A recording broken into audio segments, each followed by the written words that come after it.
by Mike Shalin. December 16, 2017, 9:50 p.m. Patriots quarterback Tom Brady, shown in action last week against Miami, has had lots of good days against the Steelers. USA Today Sports. Tom Brady knows the Steelers well and isn't expecting anything different when the teams battle for the AFC's top seed in Pittsburgh on Sunday. Deck 17. Within their zones, there's always man elements, Brady says of the Pittsburgh defense.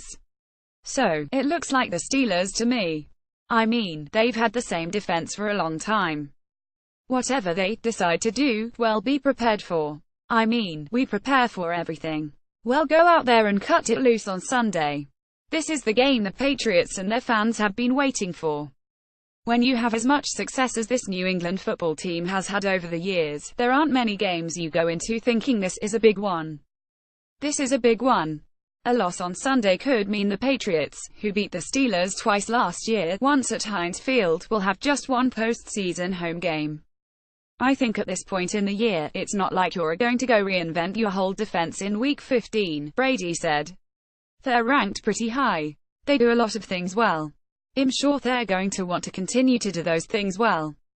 They rush good, they're tight in coverage, they mix their schemes in zone and man and blitzes, and they do it on all three downs.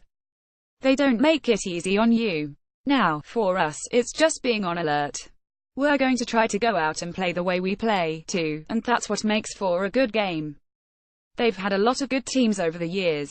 These are always pretty big matchups, and this is a big one for both of us. Brit fits in. It's always difficult, okay, next to impossible, okay, impossible to get Brady to say anything negative about anybody, friend or foe. And this week he welcomed the released Kenny Britt to the family. You know, he's just kind of come in and worked hard the last couple days and trying to understand all the things we've got going, Brady told Mike Florio of Pro Football Talk. Hope we can add something to the mix here in a short period of time. It's always challenging for a guy to come in late and pick up everything at once, but hope he can figure out a role. He's had a lot of production and he's going to have to go out and earn everybody's trust to get out there, but he's done a good job the first couple days. While Brady praised his new teammate, new Browns GM John Dorsey sung a different song entirely. From a cultural standpoint, I don't think he fits in the prototypical character point of what I'm looking for in terms of a leader. He did not live up to his expectations as a player, Dorsey told Cleveland.com. Britt signed a 4-year, $32.5 million contract with the Browns after a big year with the Rams in 2016 and was a major part of the team's latest dreadful season. Gronk Lynch's foolish action on the field may have cost his team a game, and he easily could have been out of this week's game as well, but Rob Gronkowski sounds like he's sorry and made it clear the other day he really didn't want to talk about the past the Patriots way. Right, I definitely learned from the mistake that I made, for sure, a couple weeks ago, the big fella said. But I have a huge game this Sunday, we have a huge game as a team, so I'm just putting all my focus onto the Steelers this week. I definitely missed it and missed the boys. It's super good to be back, just back to normal schedule. It feels good. We had a couple good days of practice, super cold out, but it's a big game we got this Sunday. Big preparation. So you have to be ready. Hey, remember Mike Gillislee? I've just been trying to find a way, you know. Gillislee, the free agent signee slated to miss his 6th straight game this week, told NESN. It's tough, but I'm focused, and I'm healthy, and I've got faith. I know my work ethic, and I just go at it each and every day and just grind like it's my last. That's all I can do. I've been through times like this, and I don't let it bother me. Because at the end of the day, I'm blessed to be able to play the game that I love. But each and every day, I just start all over, and I just work even harder. It's nothing but motivation to me. Jazz forward Jonas Jerebko shoots for 3 points against the Boston Celtics in the second half of Utah's 10,795 win at TD Garden. Jerebko scored 17 points in his return to Boston after signing with Utah in the offseason. USA Today Sports. Hayward speaks. Friday night was supposed to be the first time Gordon Hayward faced his old team. Instead, it was Jonas Jerebko facing his old team and playing a major role in Utah's upset victory over the Celtics. And Hayward, leaving the door open for a possible return later this season, spoke before the game. So did his ex-mates. I don't regret anything, Hayward said of leaving Utah. I unfortunately got injured, but happy to be here in Boston and happy to be a part of this team. He had dinner with former teammate Joe Ingles on Thursday, saying, "Dinner was good, just like old times. Dinner with Joe Ingles and Johnny Bryant. Just caught up, talked a little bit about basketball, talked a lot about life. Hell, Joe be a friend of mine as long as time, hes a good buddy."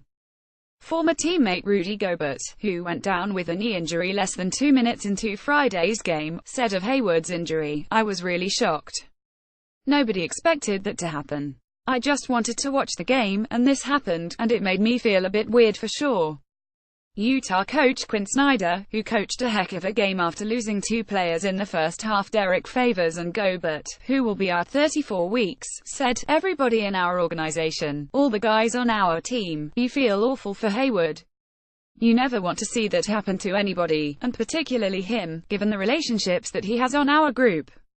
Scottie Pippen, Michael Jordan's old partner in crime, talking on ESPN about LeBron James, said, "The numbers don't lie. He's right there. He probably will never catch him in terms of MVP, but in terms of statistics, LeBron is right there. And when you look across the board, not just scoring, check his assists, check his rebounds, he's probably ahead of Jordan. This and that, no shock when CC Sabathia re-upped with the Yankees Saturday, 1 year at $10 million. Quality book pickup for the holidays. My buddy Eric Sherman's Kings of Queens Life Beyond Baseball with the '86 Mets. You can find it in anywhere. The Globe's Bostonian of the Year is Boston physician Dr. Ann McKee, Director of Neuropathology for VA Boston and a professor at the Boston University School of Medicine, for her work on brains damaged by football. Dorsey, on his lofty goals for the 2018 Browns, "I believe we have to be competitive in the AFC North, and my total objective going into the 18 season is to win the AFC North."